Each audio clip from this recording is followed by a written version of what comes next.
To extend the support programme for self-employed workers beyond Sunday. Figures reveal car production in the UK fell to its lowest level since the Second World War in April. Many plants were closed due to the pandemic or switched to producing personal protective equipment instead. Business analyst David Buick says there was a huge drop in the number of vehicles built. 197 cars produced last month.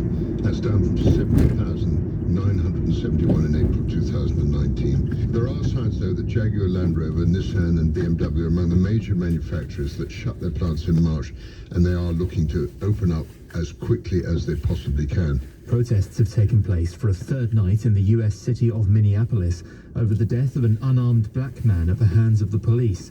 Demonstrators set fire to a police station and the National Guard was called to restore order. Donald Trump has escalated his war on social media companies. The US president has signed an executive order aimed at curbing protections for the companies. It's in response to Twitter adding fact-check warnings to some of his tweets. In the city, the FTSE 100 will reopen at 62.18 after closing up 74 points yesterday, and the pound buys $1.23 and €1.11. And the weather, a fine dry day with plenty of very warm sunshine. The odd shower later in the far north of Scotland, a high of 25 degrees. From Global's newsroom, you're up to date. Pauline. Love may be blind, but it has a new smell. Pauline, the new fragrance from Euro Millions winner Pauline Hinchcliffe. Tonight's Euro Millions jackpot is a massive £15 million. That's dream come true money. Euro Millions from the National Lottery. Draw numbers make amazing happen. Play online or on the app. Estimated jackpot. Rules and procedures apply. Players must be 16 or over.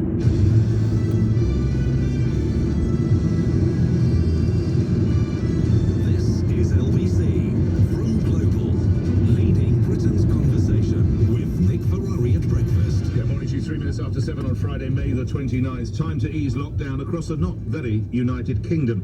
You can meet as of Monday with 6 people in England. That would be 8 north of the border in Scotland. Meanwhile, in Wales, nothing changes. You can't meet with anybody.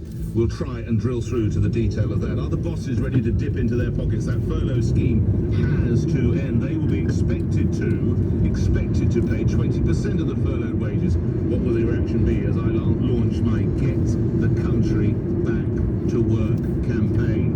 In other stories, as you heard on the LBC News Bulletin, a huge fall in car production.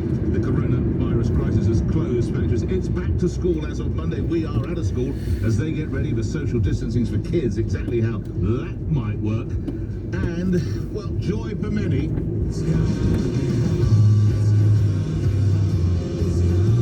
I appreciate it's not for all of you, but some of you will celebrate that the big kick-off is set for the middle of next month. Nick Ferrari at breakfast.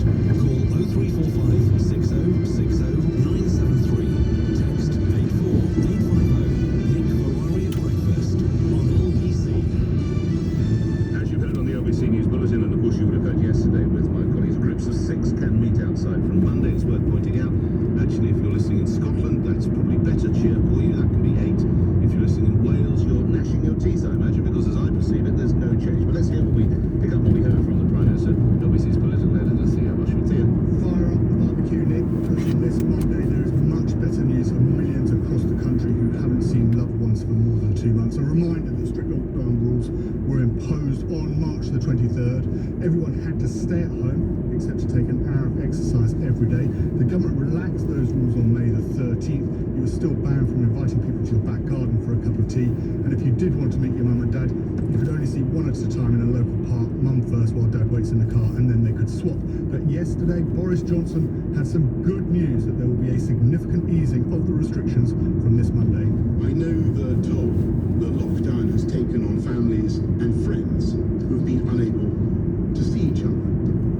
So from Monday, we will allow up to 6 people to meet outside, provided those from different households continue strictly to observe social distancing rules by staying 2 meters apart. Even better news for people who have missed seeing their friends and relatives is that you will be able to invite up to 6 people over to your house for a barbecue or a garden party.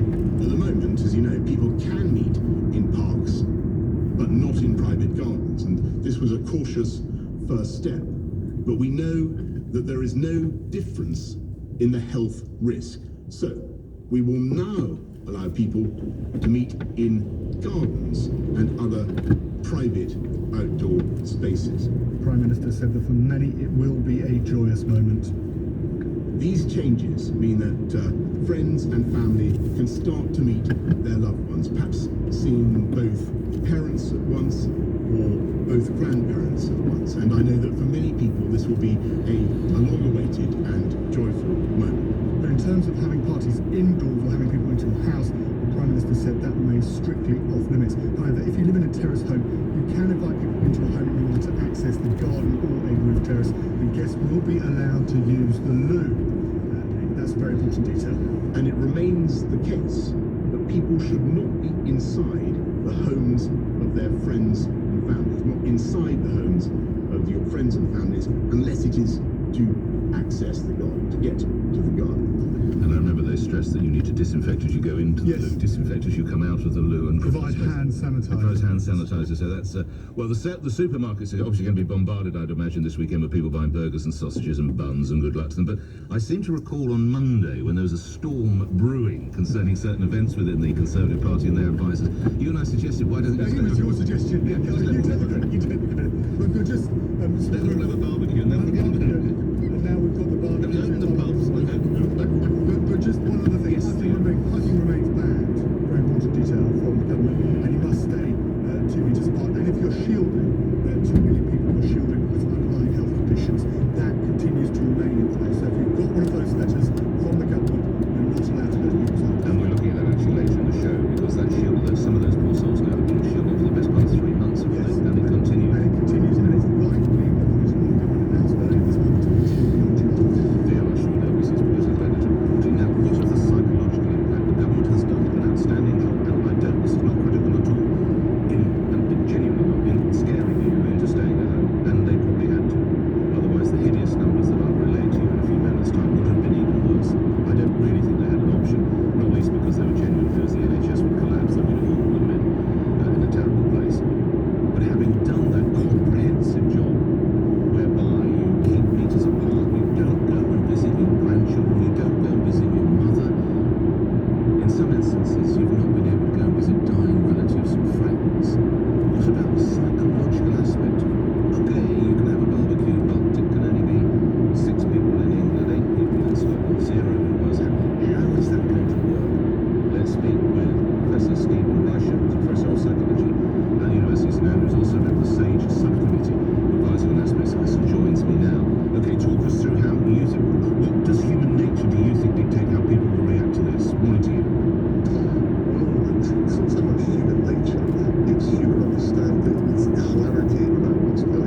good and safe weekend and period ahead. Thank you very much, Stephen Reischer, Professor of Psychology at the University of St Andrews. You contribute to a SAGE subcommittee 12 up to 7. Listen to that. Let's get into the modelling side. Dr. Mike Tilsley is Associate Professor of Life Sciences and expert in modelling at the University of Warwick, and also the doctor has worked towards the calculation and the configuration of that R number. Are you comfortable with the timeline as we heard it laid out by the Prime Minister and his advisors yesterday?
Scientific advisors are warning there's still a significant burden of infection as coronavirus lockdown measures are further eased.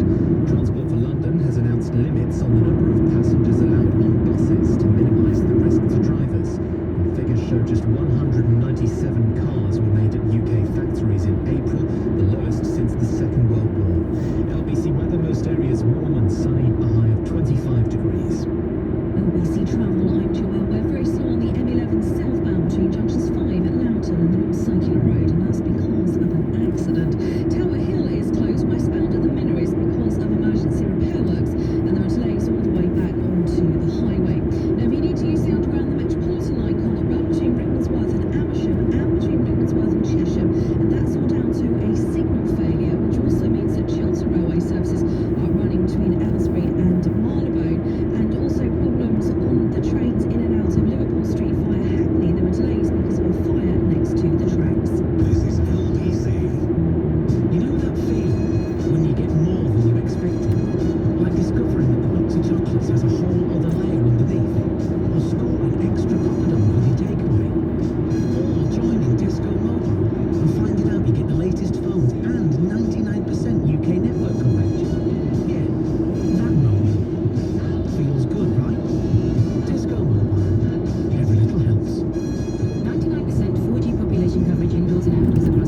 into teaching.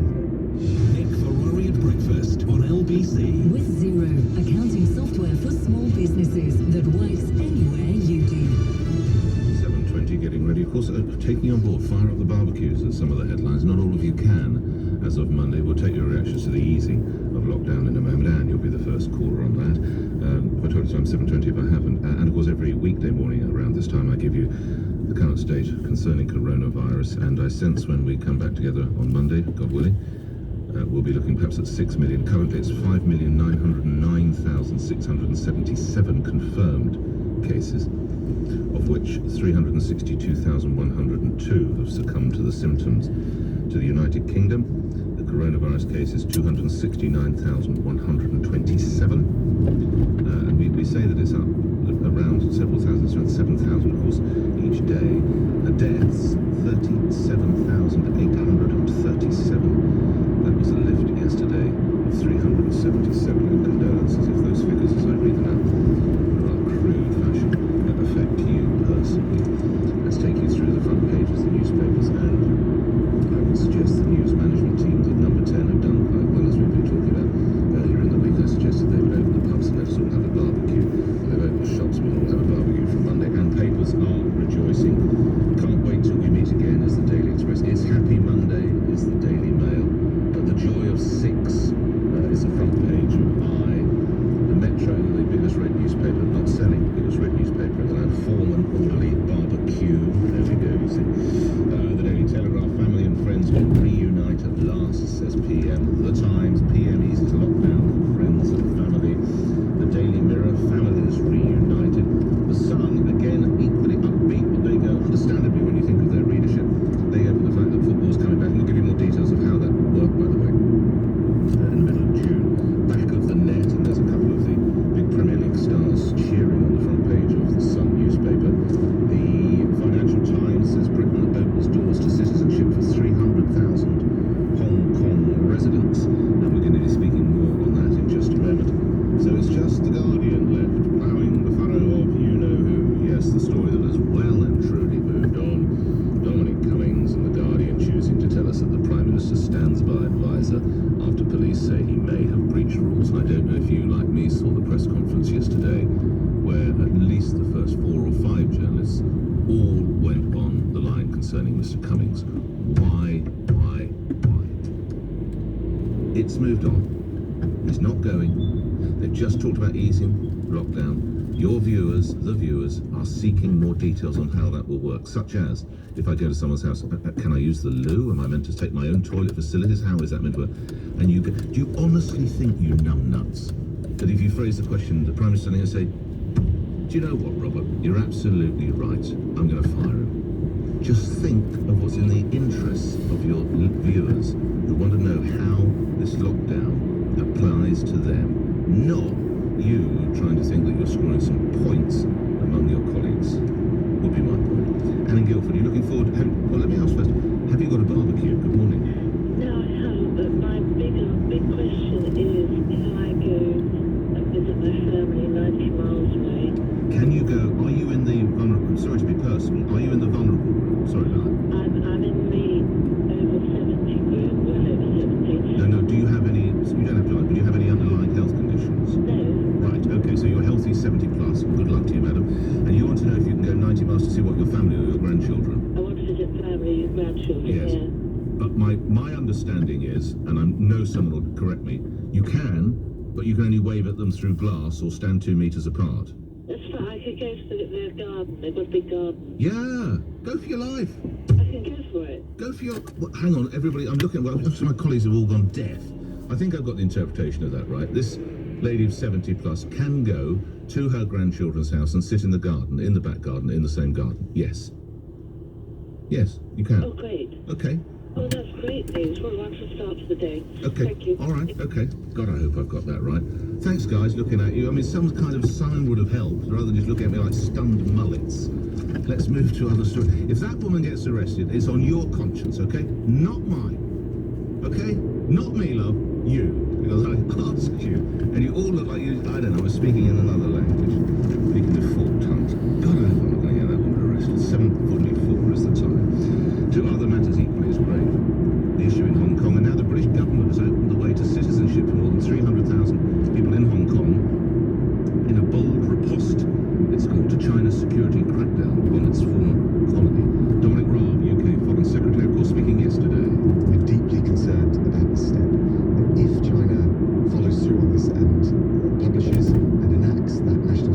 legislation for the people of Hong Kong, it would undermine and violate the autonomy that's enshrined in the Basic Law and the Joint Declaration, and also undermine and violate the freedoms that are set out in the Joint Declaration. The treaty signed by China and the UK back in 1984 at the time of the handover. We urge China to step back from the brink and to live up to its international obligations, and indeed to live up to its international responsibilities as a leading member of the international community. Dominic Ross speaking yesterday. Let's put some of this to Professor Rana Mitter, who's director of the China Centre at the University of Oxford. She specialises in this field. Can I ask you, Professor, how do you think Beijing is likely to respond to what appears to be a growing global dissent and anger? I think, Nick, it's most likely they're going to double down. This is an issue of huge personal concern for Xi Jinping, the president of China, and many of the hardline members of his Politburo who surround him. They have become convinced, particularly people remember about a year ago, Hong Kong had a lot of protests in the street, vast majority of them non-violent, but some leading to destruction of property, and that has hardened the hearts of many of the leadership in Beijing who've decided, to some extent, they don't really care what foreign opinion thinks. They're going to put this much more hardline law through and just see what happens. 300,000 is obviously a start, but I imagine, Professor, there's nothing like enough for these poor souls, is it? I think probably not. It's great that people are looking at the question of the British national overseas citizens, many of whom are, of course, extremely well trained, extremely well educated, tremendous people to get on board. And very well educated. But it's worth mentioning one other element that's connected with Britain that people haven't mentioned much, which might be a way to go, which is Hong Kong's Court of Final Appeal, their Supreme Court. It still has foreign judges, including, I think, currently Brenda Hale, former president of the Supreme Court, not fully discussed last year. Yes, we remember her well with her spider brooch or whatever it was, yes. One of your favourites, I'm sure. But in this context, a very serious international role, making sure that the independent rule of law continues to be operated in Hong Kong is something where the wider world does have something to say because of that independent judicial role. So not just rhetoric is important, not just immigration, all that's important, seeing what can be done about Hong Kong as it is now. Where do you see this going next, lastly, Professor? I think that, unfortunately, we're going to see a lot more hardline rhetoric from China, and I suspect that there will be a hardening of free speech in the territory. So it's very important that the international community does make clear that even if the law changes, Hong Kong's rights, Hong Kong's privileges mustn't be changed, because that's very important for all of us, not just for people in Hong Kong. Huge thanks for the clarity over the situation. I sense we'll speak again as this story works its way through. Rana Mitter is Professor and Director of the China Centre at the University of Oxford, 7:27.